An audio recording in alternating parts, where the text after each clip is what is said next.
Day 1173 of the Ukrainian War Map, also known as the Russo-Ukrainian War. Juzzie here, and today is another update as I take a simplified and down-to-earth approach to some of the most important happenings on the ground in Ukraine. So starting off, we'll take a look at those Russian losses, as currently Russia sits on more than 965,000 military personnel losses, representing an additional 1,310 in the past day. Then for hardware losses, 2 tanks, 6 APVs, 33 artillery, a rocket launcher, and 1 air defense system, a Buk M2 in Zaporizhia, with an additional system lost just yesterday. Then headed to the map. Over the weekend, Ukrainian forces conducted a drone strike on a Russian military facility in the Bryansk region. The attack targeted the Strela plant in Suzemka, which produces electronics for Russia's defense industry. The strike resulted in significant damage to production workshops, including a warehouse and an administrative building,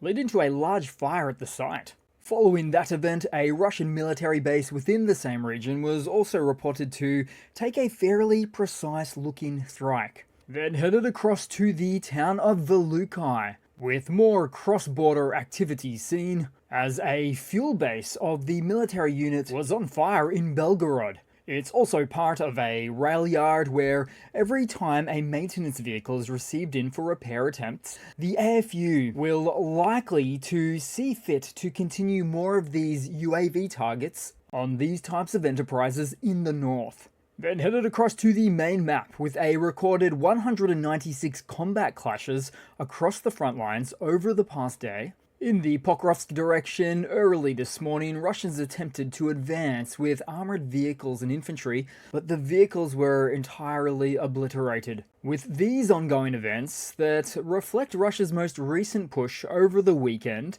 and not to mention during its self-declared fleeting 72-hour ceasefire, where Russian forces extended beyond Tarasivka, with 2 advancements reaching to or near to the highway. Now, these highways have been under a certain degree of Russian fire control for a long time now, which has already made alternative routes the norm for the AFU. As such, if Russia were to take the entire 60-kilometer stretch of highway from Pokrovsk to Chasiv Yar, about 40 miles in length, it would then be part of an unfolding dynamic that's not primarily about Ukraine's full desire to retain this route, but more so about their looking to deny Russia the ability to utilize it. Reason being, Russian forces would relentlessly use logistical routes to support their operations entirely despite the risks, because in the event that they were to take this main stretch of highway, they would instantly become privy to Ukrainian FPV drone attacks and highly accurate Ukrainian artillery fire as well. In other words, placing the Russian route, the hypothetical Russian route, under full Ukrainian fire control, leading to another of the much-seen roads of destruction of Russia's occupied zones, a kill zone for Russian buhunkers and motorbikes, as far as the eye can see. Wouldn't change too much for Russia though. This is part of one of their main approaches these days. The commanders not informing their increasingly less professionally trained inbound troops, not advising them of the risks, which ultimately leads to higher and higher attrition rates for their army, with the meat grinder approach being the very methodology that has severely degraded the professionalism and sufficient training of their own manpower in the process, leading to only a, 50% chance, or less, of making it from point A to point B on the map. Nonetheless, as long as they can, the Russian side will just keep sending in more and more vehicles, more personnel, with the expectation that most of them won't complete their journey, their operation, their track, all the meanwhile becoming part of their increasingly unsustainable military approach. But as for now, it remains to be seen what happens on this front if the AFU provides additional resources to these sectors, seeing it as potentially Russia's latest attempt at a breakthrough. Then to the south, where the Zaporizhia and Dnipropetrovsk regions are already fully feeling the readiness of Russia for peace, just prior to the end of Putin's declared ceasefire, with air alert sounding off in the regions to the threat of more Shaheds attacking their cities and towns. Then also on the map, the 225th Assault Regiment dealt a heavy blow to Russian forces, obliterating a military parking lot and equipment calculated to be worth about $4 million in US dollars.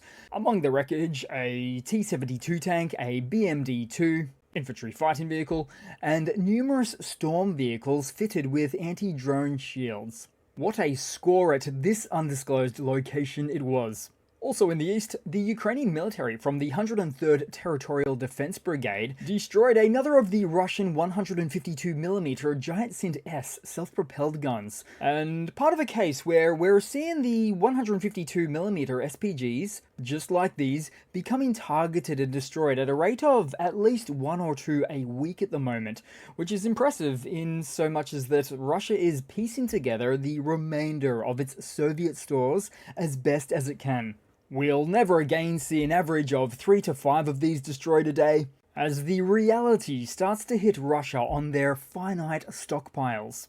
Then also to mention of the map, but not quite on the map today, where the US Embassy in Kyiv has issued a serious warning that a significant Russian airstrike is imminent, potentially involving Oreshnik medium-range ballistic missiles. This marks the 5th such warning from the embassy, with previous alerts consistently followed by attacks within days.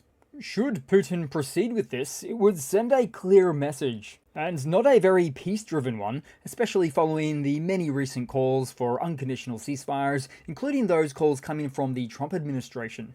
And then on that topic, and headed to the news today, as in a carefully staged late-night address, Russian President Vladimir Putin called an impromptu midnight press appearance, only to leave reporters waiting for an hour and a half in the dead of midnight. And just before Putin finally emerging, the assembled journalists were told they wouldn't be allowed to ask questions, undermining the very point of summoning the press for such an unusual late-night session in the first place. Putin had then delivered a string of carefully worded statements, chief among them a proposal for new direct negotiations with Ukraine to begin this Thursday, May 15, in Turkey's Istanbul, with President Erdogan as the mediator. Putin also stated that he would discuss the framework for these negotiations with Turkish President Erdogan the following day. Almost as if to suggest that the Turkish president didn't get a heads up on this one. And then interestingly, for this late-night event, Putin insisted Russia was ready for, quote, serious negotiations without preconditions, and floated the possibility of extending ceasefires, though warned Ukraine against receiving weapons or military support during any pause in fighting. And so there it is, right there. Practically within the same breath, talking about ceasefires without preconditions, but then in classic Putinian style, following up with preconditions. Further to this event, during the so-called press conference, Putin spent a great deal of his late-night chatter, truly a monologue, claiming Ukraine had violated past ceasefires, citing 5 alleged cross-border attacks, seeming to focus on that. Always with the irony lost on himself that active Russian cross-border attacks are a daily staple of his SMO. He then went on to dismiss Western skepticism and framed Russia as the party repeatedly offering peace, while ignoring the earlier call that day by Zelensky and European leaders for a 30-day ceasefire. The coming days will reveal whether this marks a step towards de-escalation or a calculated move in the ongoing conflict. And so, from this late-night address, fair to question, is it to be considered strategic delay? After all, Putin has been doing this over and over for 3 months now, simply stalling. But now, where he perhaps sees the writing on the wall about the Trump administration's frustration over all of that previously performed stalling, having him perhaps decide that the optics of a nearly 2 a.m. Sunday morning press conference would be the latest masterclass of part of his stalling mechanisms. I'll try not to hold my breath. Oh, and something lastly to mention about this late-night venture of Kremlin narrative building, Putin in his statements did refer to the SMO as a war, stating, quote, "There's a war going on now and we are proposing negotiations," seeming to squeeze that little chestnut in during his 20-minute monologue, as Putin may finally be easing his country into calling the SMO a war, which I guess means they have to update the criminal code again. Then headed across into news on the decidedly more Western front, European leaders gathered in Kyiv on May 10 with a clear ultimatum for Moscow: agree to a 30-day ceasefire or face sweeping new actions and a dramatic increase in military aid to Ukraine. President Zelensky, joined by UK's Starmer, France's Macron, Germany's Merz, and Poland's Tusk. Truly an all-star European leadership lineup right there, as they rejected any talks of a demilitarized zone, saying Ukraine needs security, not illusions. France and Poland took it further, signing a mutual security pact signaling a possible shift in Europe's defense posture. Denmark committed 830 million euros in support, and leaders promised to target Russia's banking and energy sector, particularly fossil fuels and the shadow fleet, in the next wave of sanctions. Talks are already underway for deploying a support contingent to Ukraine as part of future guarantees, which is to say sending of troops or military personnel to Ukraine, not for combat, active frontline combat per se, but as a support force to keep the peace.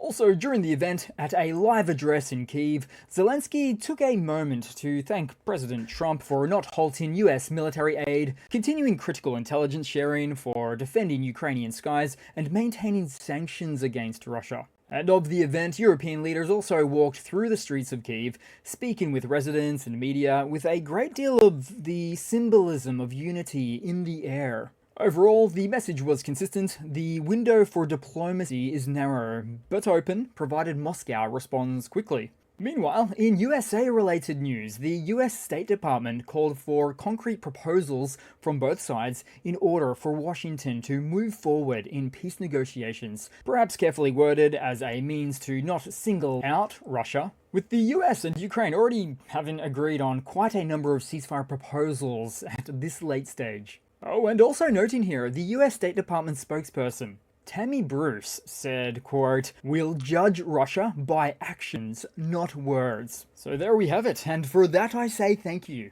After hammering this point for so long, so it's good to see that this type of sentiment has been expressed, and hopefully starts to gain a bit of traction now.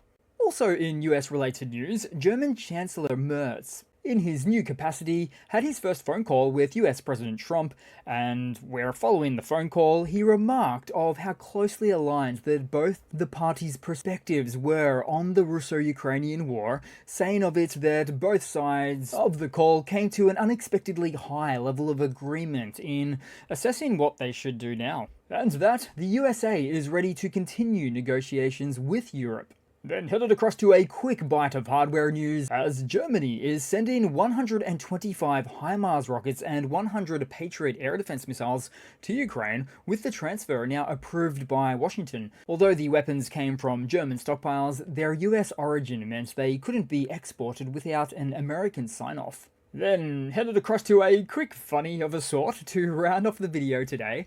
So to Russia's city of Tobolsk, 200 kilometers east of Moscow, and really the entry point to Western Siberia, where here we have it, Russia's beloved Bukhanka van, a true symbol of the SMO, which was solemnly unveiled in monument status in the city, something you'll surely never see in downtown Moscow. And given how there's been a lot of reports of Russia's inner eastern regions providing or giving up their Bukhankas to support the war efforts in the SMO, whether from vehicle impounding for unpaid fines or self-giving aid to the SMO, and both exist, this region has clearly caught onto what now most truthfully defines the core of Russia's war machine. Even still, it's incredibly hard to believe they actually did this. What started as an ongoing joke meme of sorts has now become reality. All hail the incredibly Bukhanka strong military vehicle. So that's it for today, guys. Thanks again for watching. Please continue to like, comment, subscribe, and I do hope to see all of you guys there in the next one. Cheers!